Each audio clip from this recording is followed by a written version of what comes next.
Hi, it's me again with CorelDraw tips and tricks. Cool looking like a wood block cut out of wood. The word wood, you can do it with any letters. So I'm trying a better font this time, hopefully. I'm going to go to object, break the letters apart. I'm going to go here and I'm going to go to object and I'm going to convert them to a curve. And now I'm going to left click, right click, and just get an outline. I'm going to take my shape and just move it over a little bit. I want them touching. You could do with this with the nudge factor tool, but I'm just going to do that. I'm going to move this W a little bit more. Sometimes it's hard to move just a little bit, so you could change your nudge factor to like 0.01 and nudge it over ever so slightly. Now we're going to go and we're going to weld all this together so it'll all be one piece. Now I brought in a piece of simulated wood off the internet. I just typed in wood grain and it came up and I just brought it into Corel. I'm going to get my Smart Fill tool and I'm going to fill that in with that color right now. And I'm going to change my nudge factor back to 5 inches. And I'm going to nudge that down. That's my color. I can always change that in just a second. And if you notice, I nudged. So now I'm going to grab the extrude tool. And if you have a color when you're doing the extrude tool, it kind of hides the lines. Now I'm going to go to object and break the extrude group apart. And if you look, there's my backing. So now I can take this one right here and I'm not going to move it. I'm going to nudge it. That's very important. I'm going to grab both these and I'm going to go intersect. That's going to give me that wood look. So I can actually go down and I don't need this one anymore. I'm going to go up. And I want this outline. I want to save it because I want to be able to put it in there in a second. Now on this, I want to get a little darkness to it, like to make it look real.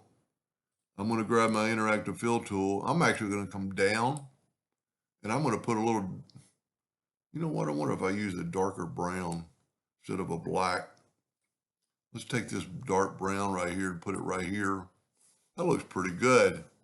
I could always bring this down and make it a little bit lighter. Let's see if we got maybe there's even a darker brown. That's one thing with laser engravers. We don't get, using RGB, we don't get too many colors. Now move that down. Now it doesn't look like much till we bring the letters back in, and I'm going to nudge that over and go up to object, order, front of page. And something is off.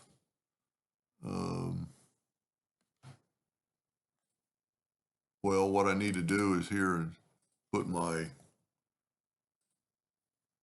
let's go here and go object, order, front of page. There we go. There we go. And then move this up.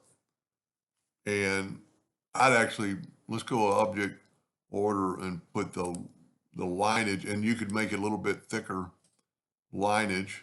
When you're working with something pretty big, sometimes you really have, that's maybe too much. But if you look at it closely, and what's so neat about the intersect tool, I've still got my wood there. And if we do this with a black box effect and put black as our backing and go up to object, order, front of back of page, it really kind of looks like a block of wood. I could have maybe angled it, you know, the extrude group more to the right. And you can put the lines of the extrude group in there too. They don't show up very much. Let's make them like 1 point. Let's make them 2 points. And it kind of gives it off. You'll find that in a block letter, like I used at first, you're going to have more lines. But that's a pretty cool effect if you were ever do anything. And, you know, now that it's on the background, you could go back with the intersect tool and add a little darkness to the bottom. Well, that actually made it look whiter. make it look like a little darker. Let's go all the way black. So it looks like it's kind of got a shadow to it. Anyway, I hope that gave you some ideas, and thank you for watching.